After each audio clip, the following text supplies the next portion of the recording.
ಮಿರ್ಲೆ ಮಿಥಿಲಾ ವಿದ್ಯಾಸಂಸ್ಥೆಯಲ್ಲಿ ಶಾಲಾ ವಾರ್ಷಿಕೋತ್ಸವ ಗ್ರಾಮಸ್ಥರ ಮನಸೆಳೆಯುವಲ್ಲಿ ಯಶಸ್ವಿ. ಶಾಲಾ ವಾರ್ಷಿಕೋತ್ಸವ ಉತ್ತಮವಾದ ವೇದಿಕೆ ಅಂದರು ಕ್ಷೇತ್ರ ಶಿಕ್ಷಣಾಧಿಕಾರಿ ಕೃಷ್ಣಪ್ಪ. ವಿದ್ಯಾರ್ಥಿಗಳಲ್ಲಿ ಸಂಕುಚಿತ ಮನೋಭಾವನೆ ಹೋಗಲಾಡಿಸಲು ಶಾಲಾ ವಾರ್ಷಿಕೋತ್ಸವ ಉತ್ತಮವಾದ ವೇದಿಕೆಯಾಗಿದೆ ಎಂದು ಕ್ಷೇತ್ರ ಶಿಕ್ಷಣಾಧಿಕಾರಿ ಕೃಷ್ಣಪ್ಪ ಹೇಳಿದರು. ಸಾಲಿಗ್ರಾಮ ತಾಲೂಕಿನ ಮಿರ್ಲೆ ಹೋಬಳಿಯ ಪಟ್ಟಣದ ಮಿಥಿಲಾ ವಿದ್ಯಾಸಂಸ್ಥೆಯ ವಾರ್ಷಿಕೋತ್ಸವಕ್ಕೆ ಚಾಲನೆ ನೀಡಿ ಮಾತನಾಡಿದ ಅವರು, ಕೆಲವು ಮಕ್ಕಳು ಕೇವಲ ಒಂದೇ ವಿಷಯಕ್ಕೆ ಸೀಮಿತವಾಗಿ ಸಾಂಸ್ಕೃತಿಕ ಚಟುವಟಿಕೆಗಳಲ್ಲಿ ಭಾಗವಹಿಸಲು ಹಿಂದೇಟು ಹಾಕುತ್ತಾರೆ. ಓದು ಬರಹದ ಜೊತೆಗೆ ಉತ್ತಮವಾದ ಕಾರ್ಯಕ್ರಮಗಳಲ್ಲಿ ಭಾಗವಹಿಸುವ ಹವ್ಯಾಸವನ್ನು ಸಹ ರೂಢಿಸಿಕೊಳ್ಳುವುದು ಒಳ್ಳೆಯ ಬೆಳವಣಿಗೆಯಾಗಿದೆ. ಹಲವಾರು ವಿದ್ಯಾರ್ಥಿಗಳು ಕೇವಲ ಮೊಬೈಲ್ ಟಿವಿಗೆ ಅಂಟಿಕೊಂಡಿರುತ್ತಾರೆ. ಮತ್ತೆ ಕೆಲವರು ಯಾರೊಂದಿಗೂ ಬೆರೆಯದೆ ಒಬ್ಬಂಟಿಯಾಗಿರಲು ಬಯಸುತ್ತಾರೆ. ಆದರೆ ಓದು ಬರಹದ ಜೊತೆಗೆ ಉತ್ತಮವಾದ ಕಾರ್ಯಕ್ರಮಗಳಲ್ಲಿ ಭಾಗವಹಿಸುವ ಹವ್ಯಾಸವನ್ನು ಸಹ ರೂಢಿಸಿಕೊಳ್ಳಬೇಕು ಎಂದರು. ಸಂಸ್ಥೆಯ ವತಿಯಿಂದ ಎಸ್ಎಸ್ಎಲ್ಸಿಯಲ್ಲಿ ಅತಿ ಹೆಚ್ಚು ಅಂಕ ಪಡೆದ ವಿದ್ಯಾರ್ಥಿಗಳಿಗೆ ನಗದು ಬಹುಮಾನವನ್ನು ವಿತರಿಸಲಾಯಿತು. ಸಂಸ್ಥೆಯ ಅಧ್ಯಕ್ಷ ಎಂಕೆ ಜಯರಾಮ್, ಕಾರ್ಯದರ್ಶಿ ಎಂಬಿ ಲೋಕನಾಥ್, ಉಪಾಧ್ಯಕ್ಷ ಎಂವಿ ವೆಂಕಟೇಶ್, ನಿರ್ದೇಶಕರಾದ ಕೋಟೇಗೌಡ, ಎಂಎಸ್ ನಟರಾಜ ಶೇಖರ್ ಚಾರ್, ಅತಿಥಿಗಳಾಗಿ ಎಂಕೆ ಬೋರೇಗೌಡ, ಎಂಕೆ ನಟರಾಜ್ ಸೇರಿದಂತೆ ಶಾಲಾ ಸಿಬ್ಬಂದಿಗಳು, ಮಕ್ಕಳು, ಗ್ರಾಮಸ್ಥರು ಹಾಜರಿದ್ದರು. ವಿಶೇಷವಾಗಿ ಚೆಸ್ಕಾಂ ಸಿಬ್ಬಂದಿಗಳಿಗೆ ಸನ್ಮಾನವನ್ನು ಮಾಡಲಾಯಿತು. ಆರ್ಜೆ ನ್ಯೂಸ್ ಜೊತೆ ಬಸವರಾಜು, ಸಾಲಿಗ್ರಾಮ. ಶೈಕ್ಷಣಿಕ ಹಬ್ಬ ನಮ್ಮ ನಿಮ್ಮೆಲ್ಲರ ಎದುರುಗಡೆ ಅನಾವರಣ ಆಗ್ತಾ ಇದೆ.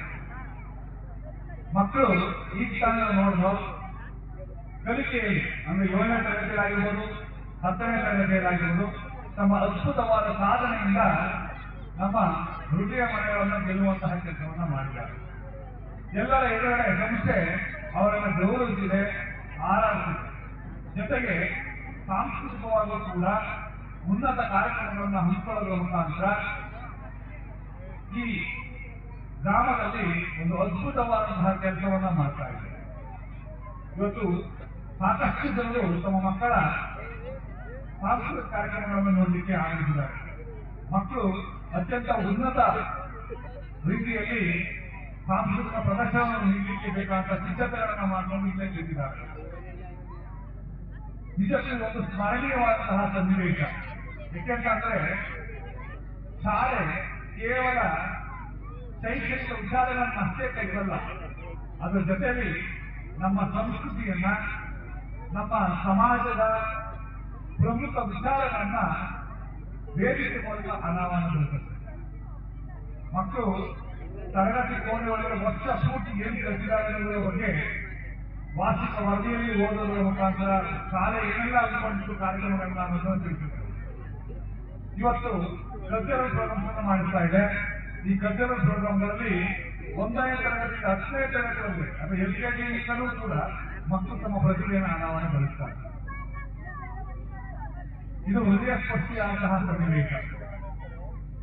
ಅನೇಕ ಪೋಷಕರ ಕನಸಾಗಿರುತ್ತೆ, ನನ್ನ ಮಕ್ಕಳು ಯಾವ ರೀತಿ ಡ್ಯಾನ್ಸ್ ಮಾಡ್ತಾರೆ ನೋಡಬೇಕು, ಅವ್ರು ಯಾವ ರೀತಿ ಹಾಡ್ತಾರೆ ಅಥವಾ ಅವ್ರು ಯಾವ ರೀತಿ ನಾಟಕ ಮಾಡ್ತಾರೆ, ಅದ್ಭುತವನ್ನ ಕಣ್ತುಂಬ ತಿಳ್ಕೊಳ್ಬೇಕು ಅಂತ ಸಾಕಷ್ಟು ಜನ ಅನಿಸುತ್ತಾರೆ. ಭಾಷಣ ಇಷ್ಟ ಆಗುತ್ತೆ, ಆದ್ರೆ ತಾವು ಅದನ್ನು ವೀಕ್ಷಣೆ ಮಾಡಬೇಕು, ತಮ್ಮ ಮಕ್ಕಳ ಕಲೆಗೆ ಪ್ರೋತ್ಸಾಹವನ್ನು ಕೊಡಬೇಕು, ಜೊತೆಗೆ ಓದಿಗೆ ಹೆಚ್ಚು ಒತ್ತನ್ನು ಕೊಡಬೇಕು. ಏಕೆಂದ್ರೆ ಮನುಷ್ಯ ಜೀವನದಲ್ಲಿ ಏನಾದ್ರು ಬದಲಾವಣೆ ಆಗೋದಿದ್ರೆ ಅದು ವಿದ್ಯೆಯಿಂದ ಮಾತ್ರ. ಇತ್ತೀಚಿನ ದಿನಗಳಲ್ಲಿ ಮೊಬೈಲ್ ಗೇಮ್ ತುಂಬಾ ಹೆಚ್ಚಾಗ್ತಾ ಇದೆ. ಸಾಮಾಜಿಕ ಮಾಧ್ಯಮಗಳನ್ನ ದುರುಪಯೋಗ ಪಡಿಸಿಕೊಂಡು ಅನೇಕರು ಮಕ್ಕಳನ್ನ ಲೈಂಗಿಕವಾಗಿ ಶೋಷಣೆ ಮಾಡ್ತಾ ಇದ್ದಾರೆ.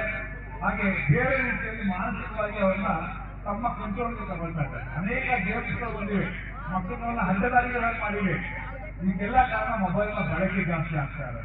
ದಯಮಾಡಿ ಪೋಷಕರಲ್ಲಿ ಒಂದು ಮನವಿ, ಯಾವುದೇ ಕಾರಣಕ್ಕೂ ಕೂಡ ಅನಗತ್ಯವಾಗಿ ಮೊಬೈಲ್ ಬಳಕೆ ಮಾಡಲಿಕ್ಕೆ ಮಕ್ಕಳಿಗೆ ಅವಕಾಶವನ್ನು ಕಲ್ಪಿಸಿಕೊಡ್ತೀವಿ. ಅದು ಅವರ ವಿದ್ಯೆಯನ್ನು ಕಲ್ಪಿಸುತ್ತೆ, ದೈಹಿಕವಾಗಿ ಆಟ ಆಡಲಿಕ್ಕೆ ಅವಕಾಶ ಕಲ್ಪಿಸಿಕೊಂಡ್ರೆ ಅವರ ಮಾನಸಿಕವಾಗಿ ಬೆಳವಣಿಗೆಗೆ ಪ್ರೋತ್ಸಾಹ ಕೊಡದೆ ಸಂಪೂರ್ಣವಾಗಿ ಅವರನ್ನ ಒಂದು ರೀತಿ ಮೌಲ್ಯದಲ್ಲಿ ಇರುವಂತಹ ಕೆಲಸವನ್ನ ಮಾಡುವ ಹಾಗೆ ಮಾಡುತ್ತದೆ. ಆ ನಿಟ್ಟಿನಲ್ಲಿ ಮೊಬೈಲ್ ಬಳಕೆಯನ್ನು ಸಾಧ್ಯವಾದಷ್ಟು ಮಟ್ಟಿಗೆ ಕಡಿಮೆ ಮಾಡಿಸಿ ವಿದ್ಯೆ ಕಲಿಸಲಿಕ್ಕೆ ಹೆಚ್ಚು ಒತ್ತನ್ನು ಕೊಡಿ. ಮಕ್ಕಳು ಕಲಿತರೆ ಮುಂದಿನ ದಿನ ದೊಡ್ಡ ದೊಡ್ಡ ಹುದ್ದೆಗಳಿಗೆ ಹೋದ್ರೆ ನಿಮಗೂ ಗೌರವ, ನಿಮ್ಮ ಊರಿಗೂ ಗೌರವ, ಅವರ ವೈಯಕ್ತಿಕ ಬದುಕು ಸುಂದರವಾಗಿರುತ್ತೆ, ಹಸನಾಗಿರುತ್ತೆ, ನಿಮ್ಮ ಮನೆಯ ಆರ್ಥಿಕ ಪರಿಸ್ಥಿತಿ ಸುಧಾರಿಸುತ್ತೆ, ಸಾಮಾಜಿಕವಾಗಿ ನಿಮಗೆ ಉನ್ನತವಾದ ಸ್ಥಾನಮಾನ ಸಿಗುತ್ತೆ. ಇದೆಲ್ಲರಿಗೂ ಕಾರಣ ಯಾವುದು ಇದ್ರೆ ಅದು ವಿದ್ಯೆ ಮಾತ್ರ. ದಯಮಾಡಿ ಆ ವಿದ್ಯೆಯನ್ನ ಉತ್ತಮವಾದ ಮಟ್ಟದಲ್ಲಿ ಮಕ್ಕಳಿಗೆ ದೊರಕಿಸಿಕೊಳ್ಳಲಿಕ್ಕೆ ಪ್ರಯತ್ನವನ್ನು ಮಾಡಿ.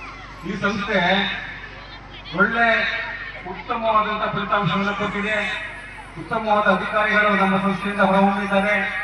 ಸುಮಾರು KS, IPS ಮತ್ತು ಇಂಜಿನಿಯರ್ಸ್, ಸಾಫ್ಟ್ವೇರ್ ಇಂಜಿನಿಯರ್ಸ್ ಎಲ್ಲ ಕ್ಷೇತ್ರಕ್ಕೂ ಕೂಡ ಎಲ್ಲ ಕ್ಷೇತ್ರದಲ್ಲೂ ಸಹ ನಮ್ಮ ಸಂಸ್ಥೆಯ ವಿದ್ಯಾರ್ಥಿಗಳು ಕಂಡುಬರ್ತಾ ಇದ್ದಾರೆ.